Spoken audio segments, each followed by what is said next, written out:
everybody, it's Felisa. It is a beautiful day in my neighborhood. It's Valentine's Day, y'all. Happy Valentine's Day. I am on my way to do a little something, but in the meanwhile, I thought that I would come talk to y'all.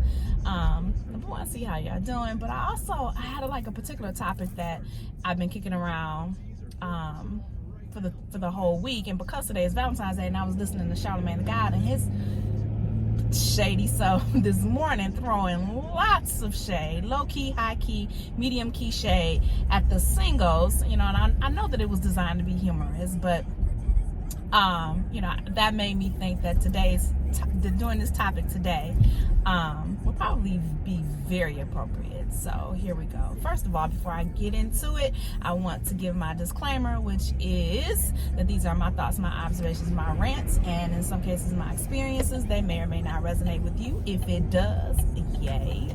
If it does not, I hope that we can chop it up and that we can have some really good conversation around it, as long as it's respectful. If you don't think that you can be respectful, please stay out of my comment section, because I have declared 2020 a stress-free and negative-free zone. And I'm not about to disturb my energy nor my peace messing around with somebody who is insistent on being negative. Anyway, having said that, first of all, let me talk about Charlemagne. So Charlemagne does this every year. I've been listening to The Breakfast Club for a while. And every Valentine's Day, he will have something that pokes fun at the singles. And, he'll play all these crazy sad songs like, if you think you're lonely now. I know that it's intended to be, really lighthearted and, humorous and fun. I know that it's not intended to be taken seriously, but here's the thing. Whether we acknowledge this or not, in our society, women do feel a certain amount of pressure to be booed up and coupled up for whatever reason. The patriarchy. But there is a certain pressure on women. I don't know that there's ever really an alleviation of that pressure, despite how old you may be. I think that the pressure just changes. And this is what I mean. When you're a woman that is of, young age, reproductive age, then the pressure is on for you to find a suitable mate so that you can bring forth a people, so that you can help to repopulate the earth. Be fruitful and multiply. And so the older that you become, the louder that clock tends to tick until it is playing in complete and total concert, child. So, that is an issue. Then, you have that added issue of the societal judgment. And I think that I was blogging about this not too long ago, or a topic close to this. And I remember saying how, up until not too long ago, I used to think, when I saw women who had passed away and then I realized they don't have children, I seriously used to wonder why. Like, were they not able to have kids? Why they don't have any children? And I never recall thinking about that about men. And so, that really is kind of like a demonstration of our societal conditioning. And I don't know that men really get that they really understand the kind of pressure that women often are under in order to, be fruitful and multiply. Then on top of that, you have the whole selection bias, right, where women are literally judged based upon whether or not a man shows interest in her and ultimately wants her. And if you wife her, then she's got to be the ultimate catch, the ultimate prize. And so if you're not coupled, if you haven't been selected, if you haven't been married, then it's kind of like, well, what's wrong with you? Why are you single? I've had men come up and ask me, like, why are you single? Well, the same reason you are, I would assume, because we ain't got no significant other. We ain't married. That's how you get single. But you can't say things like that because that comes across as extremely petty and smart. But that's how I feel. Anyway, so, there is this continued pressure, both spoken and unspoken. And I've even talked to some of my girlfriends who are younger, they're in their 30s, who, do have that whole dread about going home for the holidays or being around family for the holidays, because the wagons are circled, like, oh, well, when you gonna get married, when you gonna settle down, when you gonna have kids, that's kind of like always the line of questioning. And no matter what a woman does in her life, no matter how accomplished she is, no matter how many degrees she gets, no matter, she could trailblaze the whole entire earth, but you're reduced to two things. Are you married? Have you used your uterus? I don't know why we continue to do that. And I'm not quite sure who's worse. men or other women. I was actually having a conversation with someone in the hair salon, and she was like, why would you wait until you're like 35 to have kids? I mean, you're too old to have kids. And I was just floored. She was completely serious. I was just floored. Anyway, let me bring the conversation back center. The whole reason that I even got on this tangent was because earlier in the week, and I'm trying to condense this. Early in the week, if you don't know who DaBaby is a rapper who does not cater to my demographic. Let me make sure that I'm clear about that. And the only reason I know about this man is because I have young adults who keep me relevant. Shout out to them. But yeah, I can't tell you too many of his songs. I think I can only say one song, and I think that was with Megan Thee Stallion. And the only reason I know her is because the aforementioned young people keep me relevant. Shout out to them. Anyway, so the first thing that I saw, because I do follow Gossip in the Shade Room, don't judge me, was them, kind of brewed up. She was rubbing his feet, they looked very picturesque, whole family thing, and the little baby was jumping all around. It actually was really, really sweet, really touching. Y'all know I love love, I love black love, I love chocolate love, I love love, period. I just loved it, and I thought that it was a really, really sweet moment, and I appreciated it, and I went on with my life. But I did notice that there were people hashtagging relationship goals, and this is awesome and whatnot. Let me put a pause on that. I will say this: when I see that, I do roll my eyes, no matter who it is, because in the back of my head, I hear a voice by one Lillian Walker, who was my grandmother, who used to always tell me that you don't find yourself, or you don't allow yourself to be envious nor jealous about anything that anybody has, because A, you don't know what they did to get it, and B, you don't know what they have to continue to do in order to keep it. And so, because I kind of have that background playing in my head, I don't typically have the whole envious thing, which would allow me to be looking at somebody that I don't know, that I don't have regular conversation with, and hashtag those goals. Yeah, no, I don't think so. Anyway, back to my point. So, they were all hashtag goals, and the internet was all aflame, and life was great until a couple of days after that, when she took to her social media and she was going off, completely off. And she was spilling all the tea about this relationship. Then he took to his social media, as you do, and wanted to kind of right set the ship. I still don't know what that mush mouth information was about. It was a whole bunch of gobbledygook, and it didn't make any sense. It really did not. I did catch two things in that confessional, or that response, that gave me pause. Number one, he was very careful to say that he wasn't with her, and that he didn't want anybody to be speaking negatively about his daughter. I don't know that anybody was speaking negatively about his daughter. I can get that. I understand that. I'm a mother. I wouldn't want somebody to be talking negatively or reckless about my child either, but that didn't have anything to do with his child. It had to do with the relationship, but whatever. But more specifically, they weren't together. So I don't know if this was a break, or if this was, they broke up, or, what was happening, until I saw an interview that she had done. I don't even know when. Beautiful. Absolutely beautiful. Absolutely beautiful.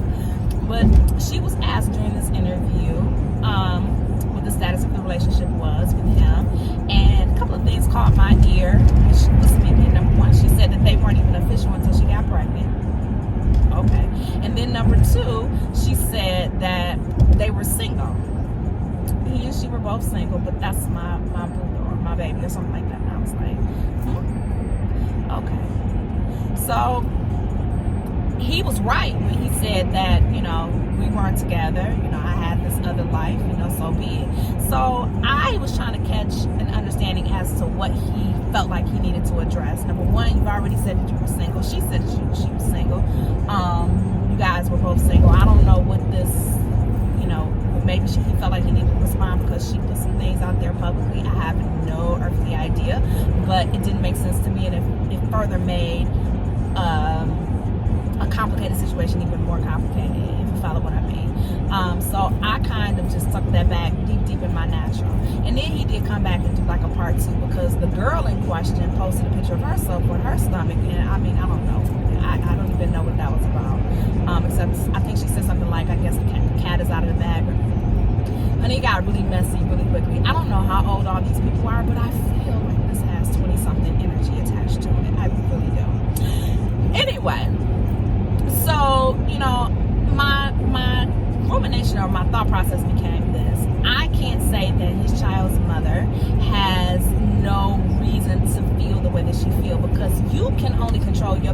what you can't control is somebody's response to it. So she's entitled to her feelings, and I'm quite sure finding out somebody that she's in love with, or that she spends time with, is spending time with, or rubbing the feet of, is now out here making whole entirely different human beings aside from the ones that we've created. I also don't feel, using my gut check, I don't know if he actually had that conversation with her. The way that she came out and started to spill all this tea, it felt like maybe somebody put a little bird in her ear and then she found out that way. Either way, the discovering of this kind of information is enough to make you just a little Jasmine Sullivan with people's windows in their car. I'm just saying. Here's where I'm going with all of this, on top of what I was talking about with Charlamagne the God. The pressure that women feel to be in relationships, allowing themselves to be part of situationships, attaching themselves to men who don't attach themselves to them, having this monogamous view of a man who doesn't return that view to you. I'm old school. I'm about roles and responsibilities, norms, and what we doing. I need to know that because I match energy. I will act accordingly. If you single, I'm single. And if we gonna say that, then we just date. I see you when I see you. I'm involved with you when I'm involved with you. If I'm not around you, then I don't owe you nothing. And even when I'm with you, I don't owe you nothing. We just out having fun, right? We just kicking it. You like one of my good girlfriends only with a penis. That's the way that should function. I don't tell my girlfriends everything. Wow, that's a lie. I do. But y'all get my point. Like, why would I commit myself and attach myself to someone who doesn't have the same return and value for me? You know what that's like? That's like going to interview for a job, being told that you have the job. You went to interview for whatever position. They said they were going to pay you a certain salary. Then you get there and they're like, you know what, we were thinking. We want you to be an employee. We think that we want you to be an employee, but we don't know what we're going to call you. So you just come to work every day, and you may not have the same job duties. We'll figure out what you're going to do when you get here. And we're not sure what we're going to pay you. We'll pay you something, but it probably won't be what we said that we were going to pay you. But I can at least say that you're going to get something, just a little something. So I don't want you to be disappointed when you get your check and you're thinking that it's supposed to be one thing and it's thinking about, it's something else. First of all, I want to see the show of hands of the fools that will sign up for that. They're telling you that, or they're demonstrating that to you. Second of all, who functions that way? Like, that's not the way that you function. If I come and I give you my time, I want an ROI on that. The ROI is my paycheck, and my paycheck needs to match what I've been offered. So, for me to continue to show up and give my best performance and, my best efforts, only for you to turn around and be like, yeah, I'm not quite sure that we want to do that. But we want you to keep coming, though. We want you to, we think that we like you. So we want you to keep coming. Maybe eventually we'll decide what we're gonna do with you. But for right now, just plan on being here every day. Child, if you're not a fool for doing something like that, I don't know what to call you. Like, that's just not a thing. That's just not a thing. It's not appropriate. I don't know who will sign up to do that. Please get all the psychiatric evaluation that you possibly can. If you're saying that sounds like a good idea. To me, it's no different if I hear somebody tell me, oh, we're just doing us. We're just single in the context of this situationship. We're just having fun. We just, we're just hanging out. We're just loosey-goosey and whatnot. And then willingly signing up for that and reporting day after day for duty. I don't know. I can't get with that. I just really wish that women did not feel that societal pressure to really embrace the whole "a piece of man is better than no man at all" philosophy. And when I hear things like what Charlamagne said, and again, I know that he was being funny and tongue-in-cheek and whatever. He and Envy got a pair of thighs that they grew up with, on a nightly basis. Angela Yee has a boyfriend. But, for single women in particular who are feeling this extraordinary amount of pressure to just at least say that they're in a relationship and are accepting some terrible behavior and have an inability to walk away, I just really hope that we get to the point where we're like, you know